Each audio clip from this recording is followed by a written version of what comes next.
indivisible, with liberty and justice.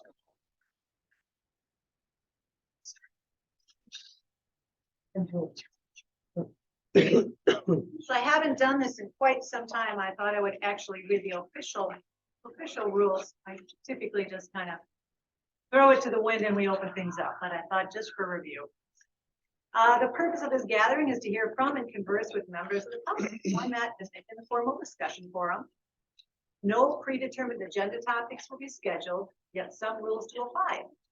Employee personnel matters are considered confidential and therefore should not be brought up. Address the board as a whole. Do not single out individual board members. Though a majority quorum of the board will be present, no official board actions will be taken, whether it's decisions, votes, or official meeting minutes. I just want to add for those students that likewise during our public forum would look to add to the conversation, just understand that your comments made are public comments. And so just be mindful of the prudent language that you use and that there's nothing highly personal disclosed. So with that, I'm going to kick it off, and whoever would like to start can step up to the podium and begin.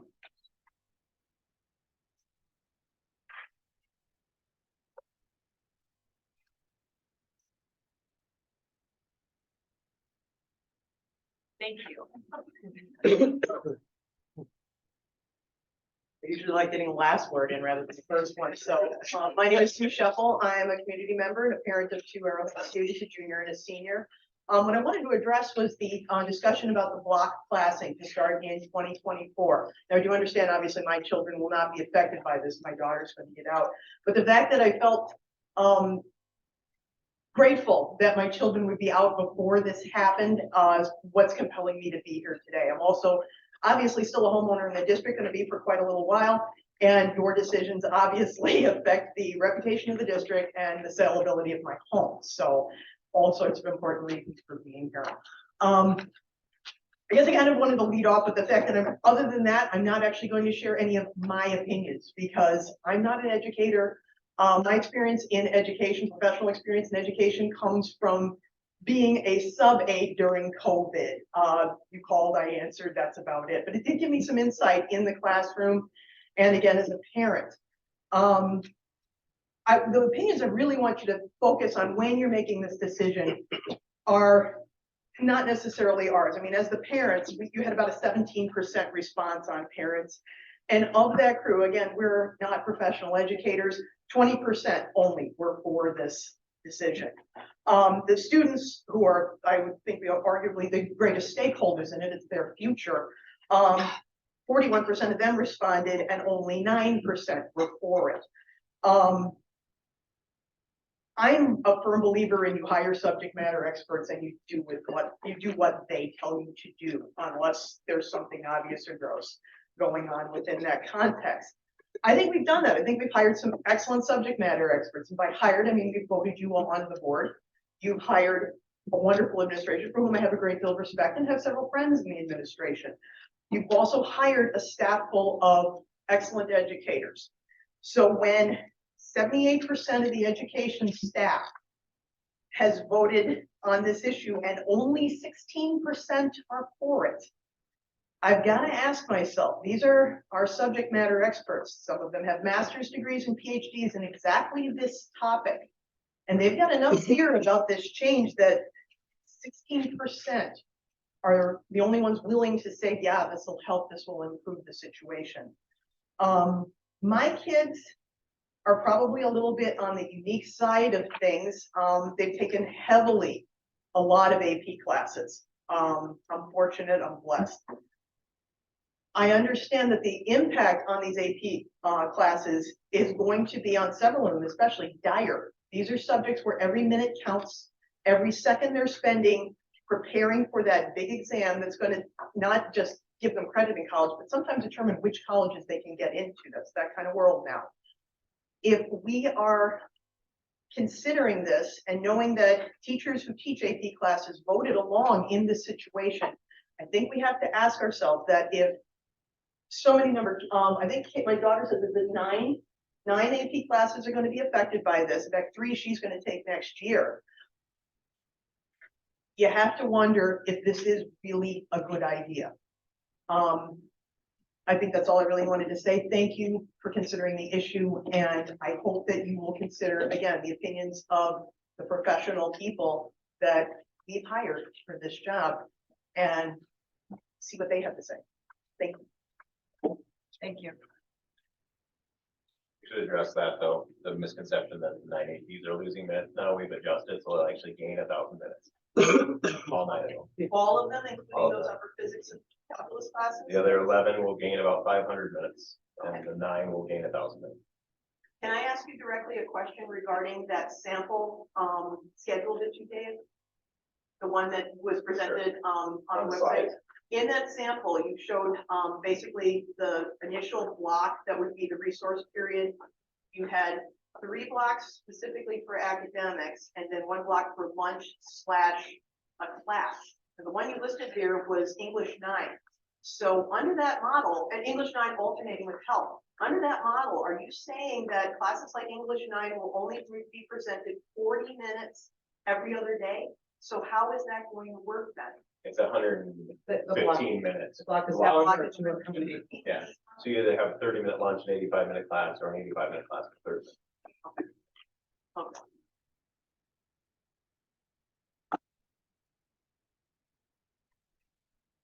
Thank you for offering your comments.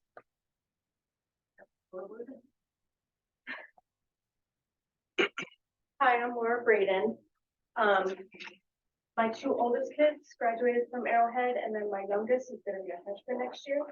I'm excited about the schedule change, and I hope that it is something that the board approves tonight. My oldest is a senior in college, so that means it's been 8 years kind of since I've been through Arrowhead.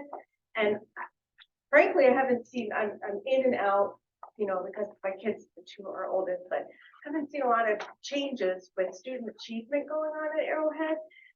So I think this is a big change, and I think it's going to do benefit the students and the teachers. So that being said, I just hope that you've considered it thoughtfully and you're ready to move forward with it for those kids for next year. My next thing I wanted to ask about was, what is your annual budget? Like, what is the total budget of the school district for this year? Anybody? 26 million. I'm sorry, About 26 million. 26 million? Okay, That's and off the top of my head. sure, Our business. he's not Services director. Okay, and then how much is your fund balance? What do you have in the fund balance? Our fund balance is about 37% of our Okay. total budget, which is very strong. Yes, it is. Now, some people have a misperception that a fund balance is just like a savings account where you've got millions of dollars sitting there to use. We're using that money regularly. To pay bills, I understand. Exactly. I'm on the So Richmond sometimes it school drops. board, so I Oh, yeah, so understand you how know, that all right. kind of works. And it's recommended that you have about 20%, at Right. least the school should have So we're 20%. Right, so you guys did, the referendums that you had in years past, they didn't go forward. They weren't passed. We passed one We passed one. in 2020, Okay. which was a $1.7 million each year for 5 years. Okay. So it's a non-recurring referendum. Yeah. And because we had, the last referendum that was passed was in 1999, and that debt was dropping off. So the board decided to do that operational non-recurring referendum Okay, to really make it tax neutral. So the debt we were paying each year at 1.7 million, essentially we filled that hole. So taxes didn't drop, but they also didn't go up. sure. Now I say taxes didn't drop as it turned out because of the home values and such. Actually, it's kind of dropped. So, and I know on that referendum, they were looking at things such as your HVAC system and units that you have on the rooftop, because they've been replaced with that referendum. Is that Certainly not correct? all of that. Not all There of was no ability to do that, but I would refer you to our website. Okay, And there's within the school board section of the website, there's a referendum web page. okay, And you can track exactly how we spent. So we're about 3 years in, every dollar spent Okay. is noted there, as well as the upcoming projects that are planned and estimated costs. excellent. very good. Well, I will look at that then. And I think that's all I had. So thank you for your time. Thank you.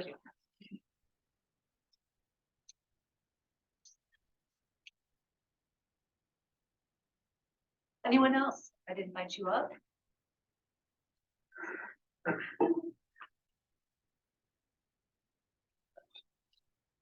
Hi, my name is Jacob Hockey. I'm a junior here, in marching band, pep band, shot put, discus, Boy Scouts. So, I came here tonight, just cause I know we're talking about like the block scheduling and all that. I know I'm gonna be out of the school before if that gets put in place, but, it'll affect my sister and other students in the future. So like, just a couple of things from like my point of view as a student. So I think having 85-minute classes or 84, right? About that, 85, yeah. So I've found like with my generation that hasn't affected like a phenomenon that's happened with us is we have shorter attention spans just due to like internet, especially like TikTok, where you have 20 seconds to a minute video just, at your fingers and you can just swipe. You get all that like stuff at the same time. And that's almost, rewired our brains to where it's shorter attention span than like my dad, where he's in his 40s, he didn't have the internet growing up. So I think having, Yeah, we did. well, It's just slow. well, yeah, Didn't have TikTok. no. And I know, like some kids even, fall asleep, all that. I know some of them don't want it to appear, but school, you have to be here. I think doubling up time spent in one class in one day would almost overwhelm some people. I know some friends, like, they don't have much attention to begin with, so I think sitting in a class, I know it's every other day with that class, but then it's still 80 minutes in the same class, not, just learning. Use my dad as an example again. He's worked at Harley Davidson for 22 years and they've gone virtual.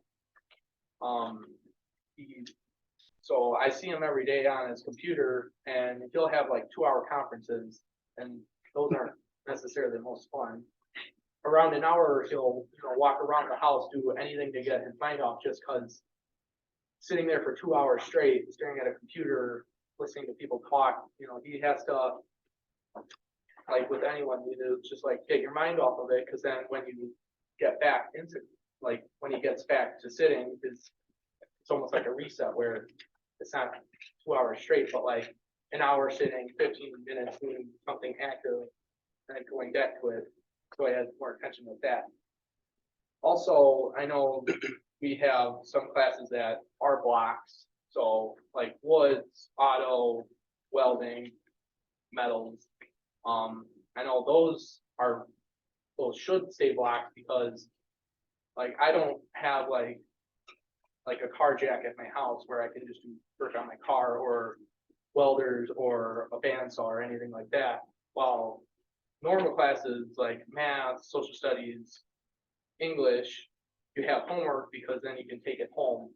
That stuff you can take home, but the other stuff you can't take home. So that makes sense that those are 80 minutes and other classes aren't, because you'll have to do homework eventually. So that's just more time spent doing it. And one more thing. So 9 years ago, the Arrowhead newspaper made an article and it was about the block classes and they were all seniors that were answering these questions and most about like 8 out of the 10 people said something along the lines of I didn't enjoy / like block classes because they were too long for one day. So even 9 years ago, same problem, people still didn't really like them. I mean, some people do, but when that much of a majority doesn't enjoy them because they're too long or too boring, I mean, probably not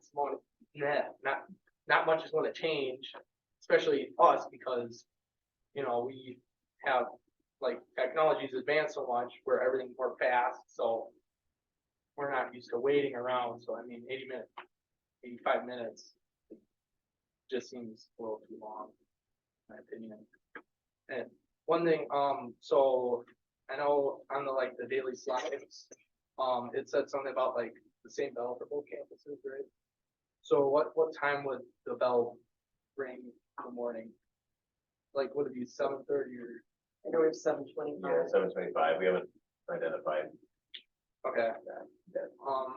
One thing I want to point out with that is, if everyone's getting to school at the same time, so parents mainly for kids at South, students driving to North Campus, buses getting here, that's more traffic because like when I leave at like 7:05 and I get to North Campus around 7:20. It's just like us driving there because South Campus already started, but if everyone's getting there at the same time, that's a lot more traffic, which traffic's not fun in the first place. It's, you know, I don't want like people to be in a time crunch to get to school because they're waiting in traffic. Also with that is a lot of cars are just idling there, so they're just sitting there waiting for people to move. Well, idling, you know, we found out it's not really good for the environment if you're a bunch of cars are just idling there. So I think it's also, you know, it affects us, but it also affects the environment if we're just idling for however long, getting in and out of school. That's all I had to say about that. Thank you for your time. Thanks, Jacob. Thank you, Thank you. Jacob.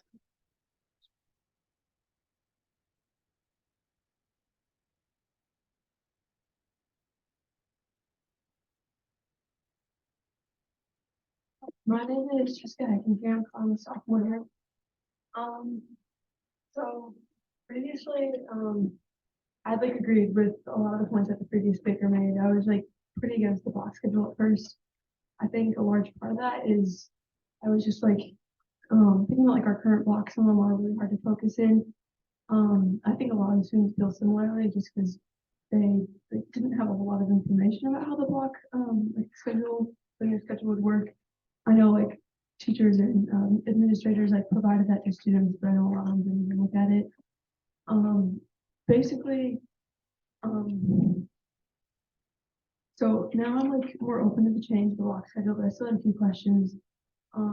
Just like a few confusions I wasn't quite sure on. So, the administrators ever come up with like a way to figure out classes like AP classes, hiring classes that already currently in the day, like we have like a lecture for like 35 minutes pretty much. So if that's happening, like if we're having a lecture every day for about that length, because those classes typically require that, and you're having in the new schedule, you're having 80 minutes. So I know previous people I talked to about the new block schedule said their goal is like reduce the amount of time that teachers are lecturing and like so that students aren't like being pressured a whole lot.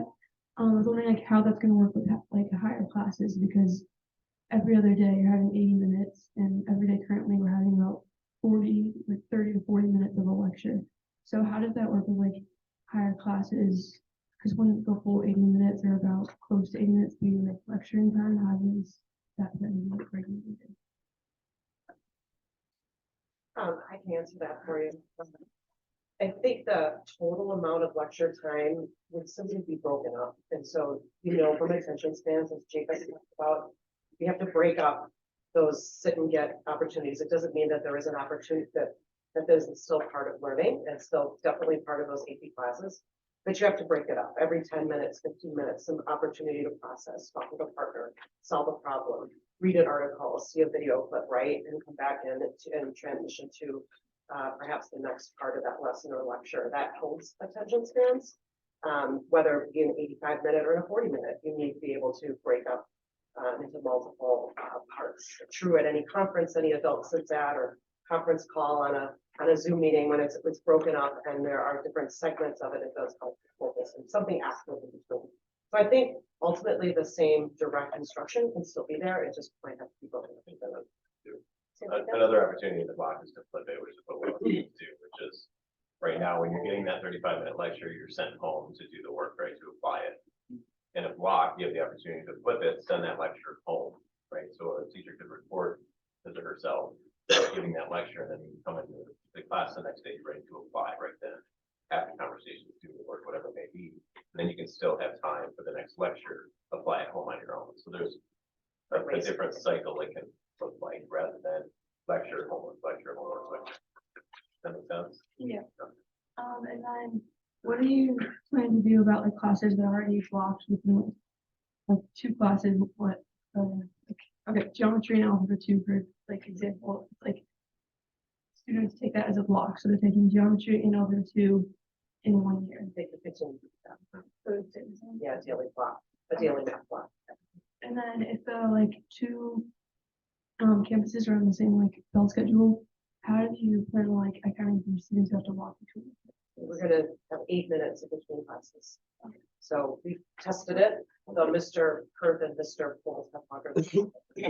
I was still able to, there was plenty of time, you have to hustle, but you're able to get this. Both ways. And the scheduling with when only having 3 or 4 classes, there's an opportunity to have fewer times when you have to go between.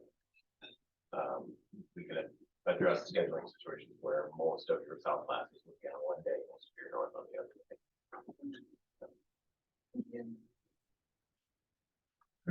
Thank you, Jessica.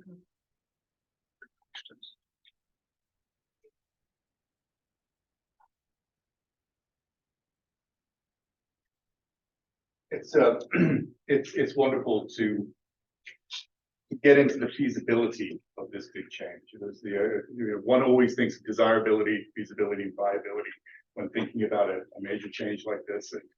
And I think that there's a common desire for something that's going to improve our students' experience, and improving student experience goes hand in hand with improving teacher experience, etc.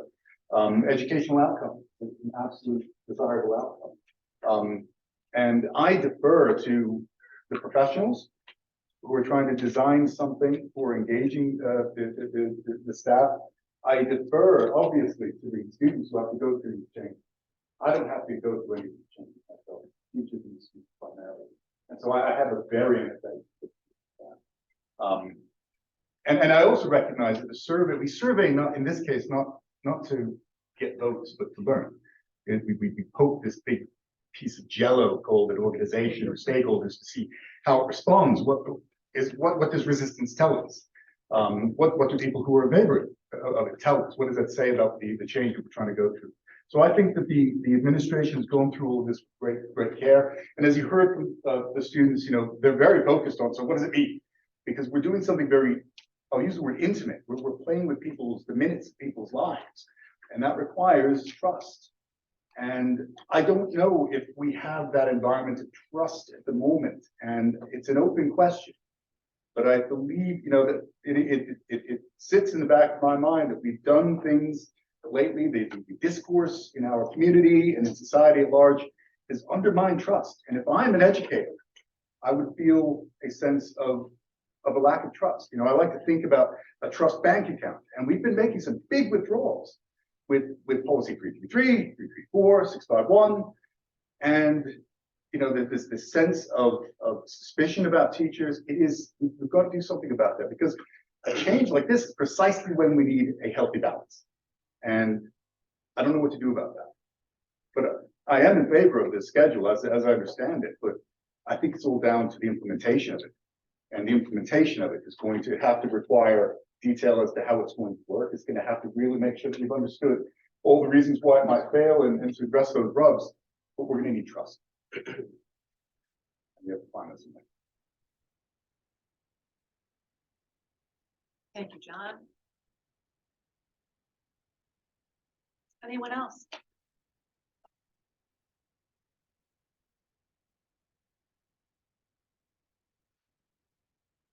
Hello, I'm Katie Shuffle. I'm a junior, and as Jacob said, I know that this schedule change won't necessarily affect me while I'm at this school, but I have many people I care about who are younger who will be going through this school. And much of the opinions that I have on the schedule were shared regarding the AP classes as well as the attention spans and how this might affect that. Something I'm kind of curious about that I'm also anxious towards this decision is how this will affect the amount of classes one can take in a year. Because I know personally, pretty much every year I've been here, I've struggled to fit the amount of classes, and especially with different block classes, which are kind of like scheduled destroyers, because you fit them in and you can't really fit in as many classes as necessary. And so, like, I'm wondering, how will will we still be able to take the same amount of classes per year? Or especially with like AP blocks and stuff like that, you can only take like really 2 or 3 of them in a year successfully. So I'm just wondering, how will that affect us? Yeah, you hit the nail on the head. The AP double blocks would, we believe, be the only main conflict that would still exist. Because all classes would then assimilate into those block classes, so I think you said a scheduled killer or something like that, right? Those double block or alternating blocks no longer disrupt the student's schedule like currently. They fit into the same model of an alternating day block as the other. So every student should see fewer conflicts and the same opportunities to take all classes. The only students who aren't able to take what they can currently take are students who are taking 9 classes, which we said 7 students. 7 this. Yeah. And so would you still be able to take the same amount of classes each year as you did previously? Okay. Thank you. Thank you.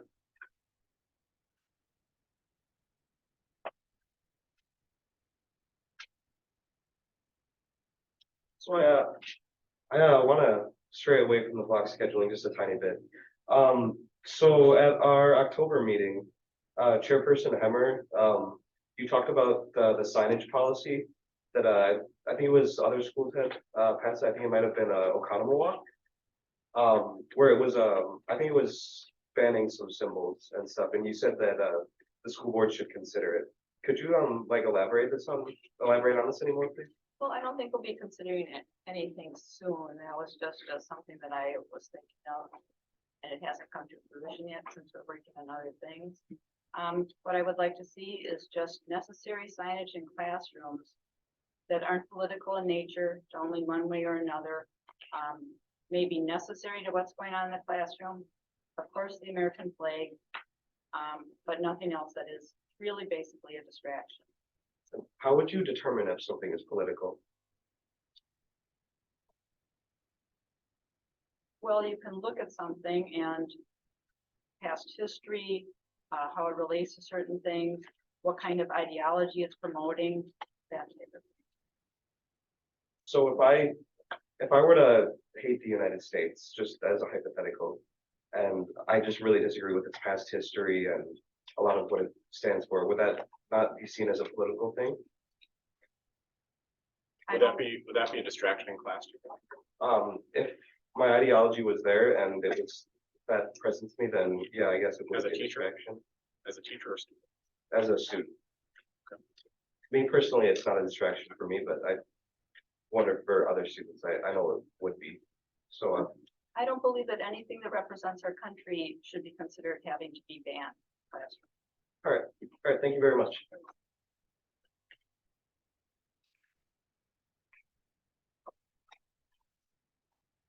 We've got time for one more comment if anyone wants to step up.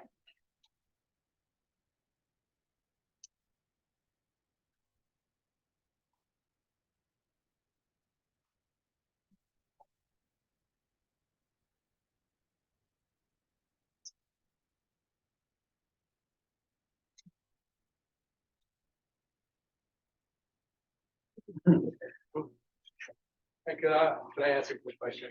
course, So, yeah.